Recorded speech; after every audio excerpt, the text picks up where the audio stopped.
Hola amigos, ¿cómo estáis? Hace ya una semana que no subo el reporte habitual de mercado, que suelo publicar aquí en Brújula de Mercado.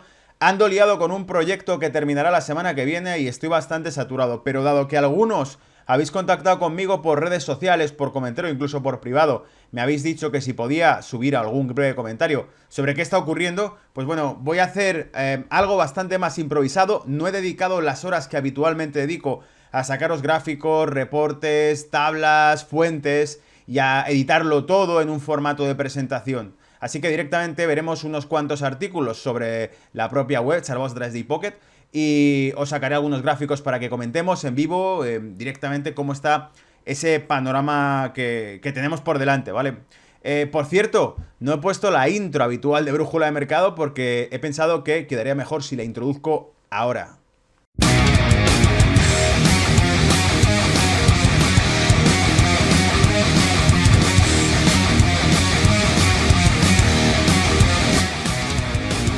Bien, entonces, ¿de qué va el tema? ¿Qué está ocurriendo? Fijaos que hace 2 semanas comentábamos datos económicos que evidencian que el tema del coronavirus es algo serio.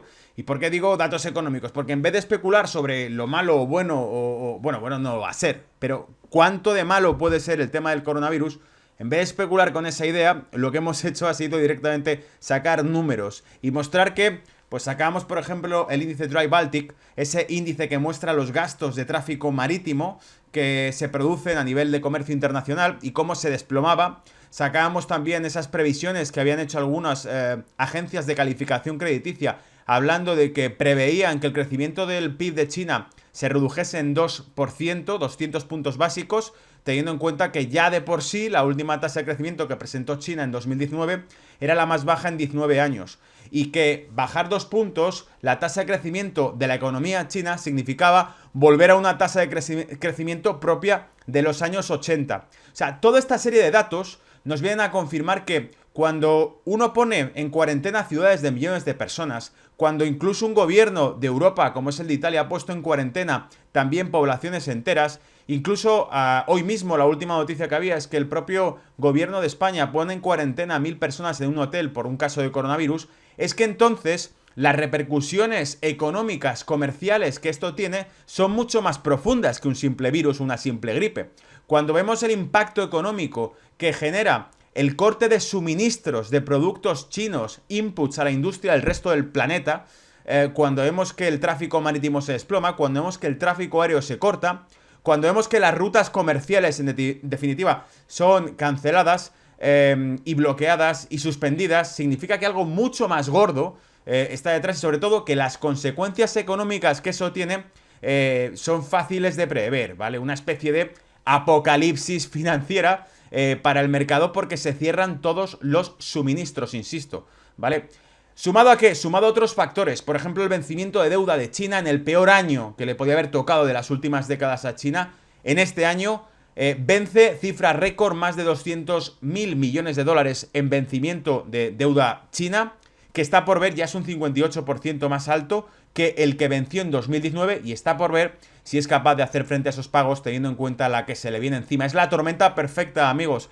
Y por eso cuando hablábamos de las bolsas decíamos, da igual que le quiten hierro al tema del coronavirus o no, porque es algo que probablemente, dada el periodo de incubación que tiene, veremos que aparezcan nuevos brotes quizá mucho después. Y por lo tanto, ese riesgo, si asusta tanto a las bolsas, no va a desaparecer. Si eso ya produjo el cierre de fronteras, la suspensión del comercio y del tráfico dentro de China en febrero, es decir, a finales de enero o principios de febrero, eso no va a desaparecer y esperamos que ese escenario pueda incluso reproducirse, lamentablemente, en otros países en cuanto esos brotes se extiendan. Sí, que no se me olvide, una perla para los que os gustan estos temas y que seguís desde hace mucho tiempo Brújula de Mercado porque hablamos de estas cosas, ¿vale?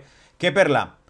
Resulta que en los años 80, esto lo ha publicado Zero Hedge, en los años 80 hubo una novela llamada Los ojos en la oscuridad, The Eyes in the Darkness, que mostraba básicamente 1981. Básicamente era una novela de ficción donde hablaban de que un virus se escapaba de un laboratorio en China, un laboratorio de Wuhan, el virus Wuhan 400, y que ese virus se extendía globalmente produciendo una neumonía que parecía no ser tratable por los métodos habituales, es decir, que no existía tratamiento conocido para ella. entraba en crisis global, se extendía como una pandemia global esa neumonía. Y finalmente la historia, alerta spoiler si te vas a leer la novela, que no creo, ¿vale? Esto es lo que contaba la historia. Finalmente la historia terminaba con que Estados Unidos conseguía una vacuna, tras recuperar ese virus, consiguió una vacuna, que el virus además era un diseño biológico, un arma biológica diseñada desde los laboratorios de China. Y bueno, en definitiva Estados Unidos consiguió la vacuna, desaparecía igual de rápido que apareció, para años después volver a producirse y ya definitivamente desaparecer o ser erradicada. ¿Qué año decía esta novela que aparecía ese virus llamado Wuhan 400? Esa neumonía llamada Wuhan 400. En el año 2020, decía esta novela de 1981. Curioso, ¿verdad? Veremos el artículo ahora más adelante y así podréis ver un poquito al detalle el tema, ¿vale? Y mientras tanto, ¿qué es lo que está ocurriendo? Pues que el dólar, amigos, sigue subiendo, que el bono americano sigue tirando, sigue estando mucho más fuerte que el resto de bonos en comparación, que pagan tasa de interés negativa Japón, Europa, mientras que Estados Unidos sigue pagando más del 1-2% a 10 años en su rendimiento. O sea, el que deposita dinero en Estados Unidos sabe que le van a devolver rendimientos, mientras que el resto, Europa, Japón, el resto de países occidentales, cobran por dejarles dinero, ¿vale? Entonces eso nos lleva a algo que tenía sencillamente puesto por aquí, a pie de mesa siempre, uno de los amuletos básicos, que es los 100 dólares, ¿vale? En oro, porque sigue siendo que el dólar, sorprendentemente, se vuelve a convertir en un refugio durísimo. Y en concreto tengo por aquí algunas cifras guardadas. Fijaos. Considerar esto sencillamente. La economía norteamericana, el crecimiento es del 2,3% anualizado. La tasa del bono a 10 años paga 1,37%. Compáralo con lo que te pagan los bonos de deuda de Europa por prestarles dinero. Te cobran por ello, de hecho, ¿vale? Que es una gran burbuja que durante años vengo comentando en este blog y he explicado la curva de tipos, cómo están inflando la deuda europea, cómo cuando el BCE desmantele todo ese andamio que ha colocado ahora para sostener la deuda de Europa, especialmente la de Italia y la de España, cuando eso algún día se desmantele, estará por ver qué queda detrás de ese escenario, ¿vale? La tasa de inflación de Estados Unidos es del 2,5%. ¿Qué muestra una tasa de inflación del 2,5%? Aparte que tenga dinero fluyendo, que existe tránsito económico interno dentro del país, que hay consumo, que hay actividad económica.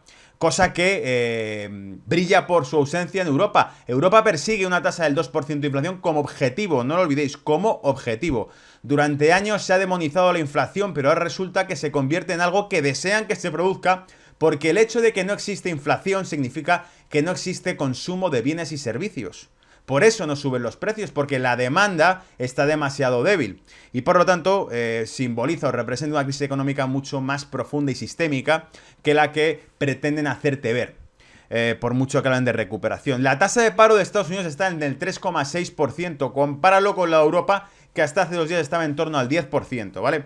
Entonces, voy a reducir un poco la cámara para que veáis algún gráfico que otro. Vale, mucho mejor así. Bueno, pues vamos con ello. Entonces, ¿por dónde empezamos? Vamos a mirar las bolsas para que tengáis una idea clara de cómo está el panorama. Fijaos la corrección que ha tenido la bolsa más grande de Europa, Alemania. Una caída increíble que básicamente golpea toda esta zona que tenéis aquí, que son los 13.000 puntos, ¿los veis? Vuelve a golpear esa zona. Por cierto, se juega esto, amigos. La ventaja que tiene que esté haciendo esto... didáctico aquí, no es un gráfico algorítmico. Esto, amigos, es la tendencia desde la crisis de 2009, que está aquí, ¿lo veis? 2008-2009, cuando hubo toda esa caída en bolsa, pues se formó desde entonces una tendencia alcista que sigue recuperando y que ahora golpea uno de los ejes sobre el que sube esa tendencia alcista en las bolsas y en concreto en la bolsa alemana. La tenéis aquí. Vamos a mirar también la española, ya que estamos mirando Europa. La tenemos aquí.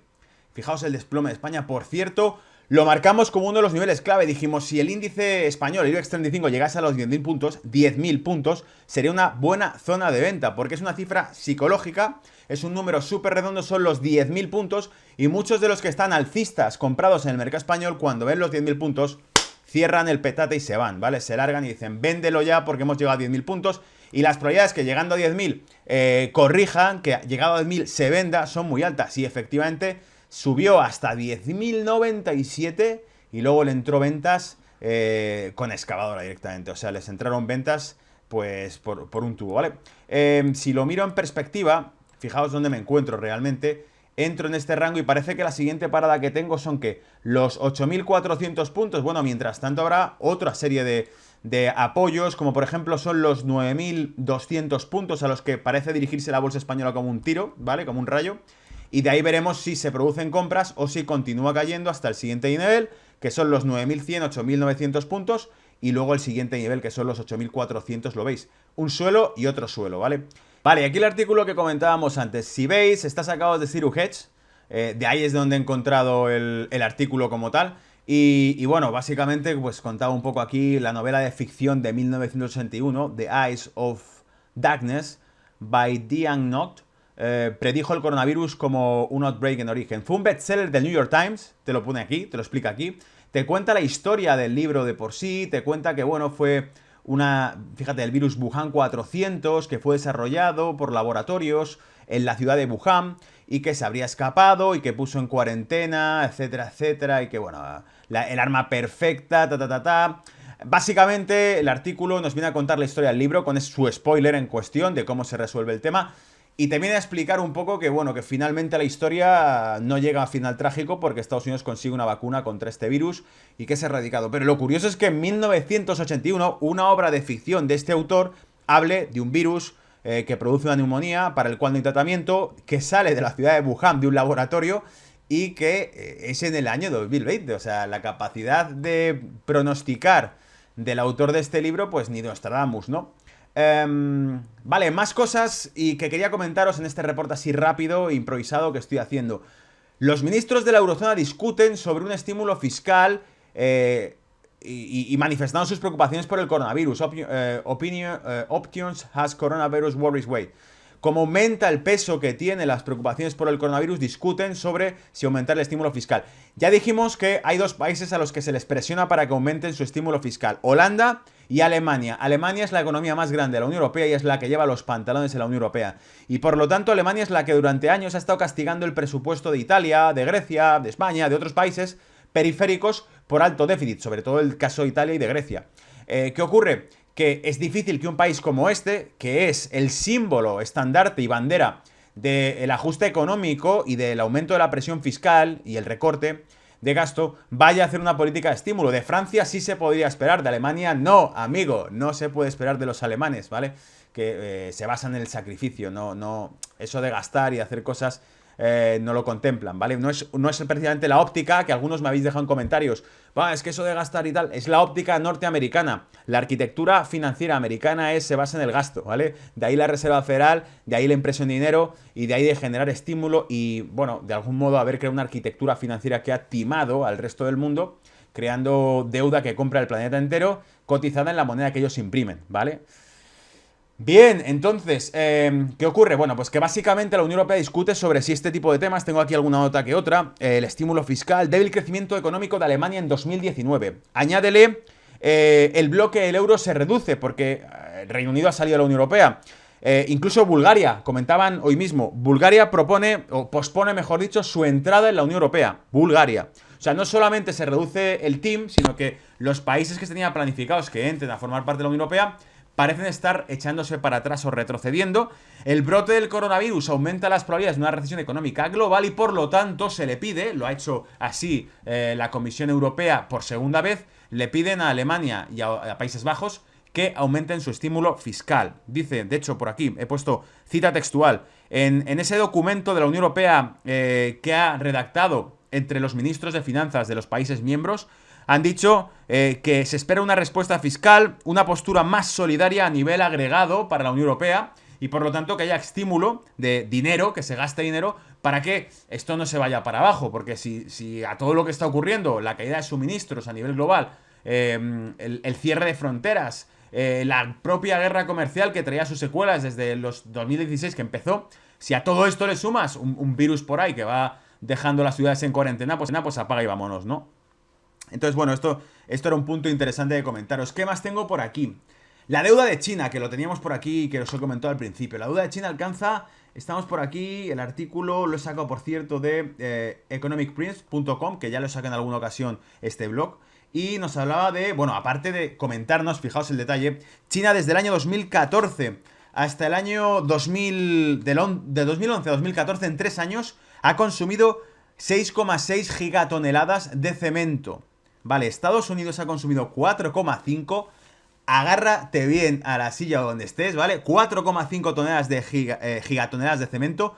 En los últimos 100 años, China ha consumido más cemento en los últimos 3 años, bueno, de 2011 a 2014, que en los últimos 100 años de cemento que ha consumido la economía norteamericana. O sea, ¿qué están construyendo con todo este dinero? Se han vuelto locos. Con todo este cemento, ¿qué están haciendo? ¿Qué están edificando? Entonces, claro, dicen, bueno, aeropuertos, ciudades fantasmas, burbujas gigantescas de construcción. Muchas veces han hablado de que la burbuja inmobiliaria de Occidental era nada comparado con la monstruosa burbuja inmobiliaria que tendría China si llegaba a un impago. Y precisamente por eso es por lo que hablamos del impago. Fijaros, más de 2 trillones de yuanes. Más de 2 trillones de yuanes. Está por aquí la noticia. Más de 2 trillones de yuanes tiene de vencimiento la deuda. Bueno, voy a ir para atrás porque no encuentro exactamente el punto que os estaba viendo ahí en el artículo de Bloomberg. Está por aquí abajo. Aquí está. Más de 2 trillones de yuanes, unos 283 billones, 283 mil millones de dólares prestados, ¿vale? Del gobierno norteamericano vencen en 2020, de acuerdo con Bloomberg, y eso es un 58% más que las cifras que vencieron en 2019, así que agárrate porque la economía china está en contracción. El tema del coronavirus prevén que le reduzca, bueno, incluso hablan de que la tasa de crecimiento trimestral de China va a ser del 0%. O sea, y tienen que pagar más deudas que nunca, una cifra récord de deudas que van a tener que pagar este año. Según la economía del mundo, ¿puede presentar un impago? ¿Puede decir que no tiene pasta para poder pagar los bonos? Pues eso podría ser, lo que he dicho al principio, un escenario apocalíptico para el mercado, ¿vale?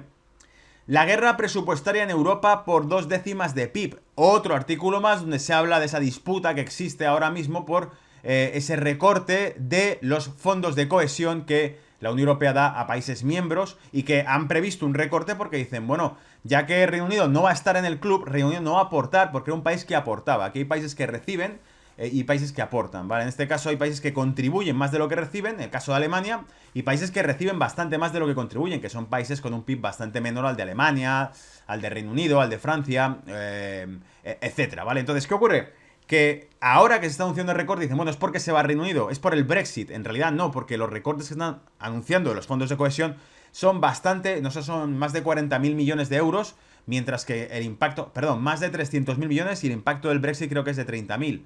Algo así, más o menos. Las cifras las comenté en una de las entrevistas que hicimos la semana pasada o que publiqué aquí en Brújula de Mercado para vosotros la semana pasada con RT Actualidad y ahí comentaba las cifras concretas. Entonces, este debate va a seguir abierto. ¿Quién gestiona el dinero y el presupuesto de la Unión Europea? Y aquí otro artículo que también vi que me resultó curioso. Decía, ¿es el nuevo coronavirus la famosa enfermedad X descrita por la OMS?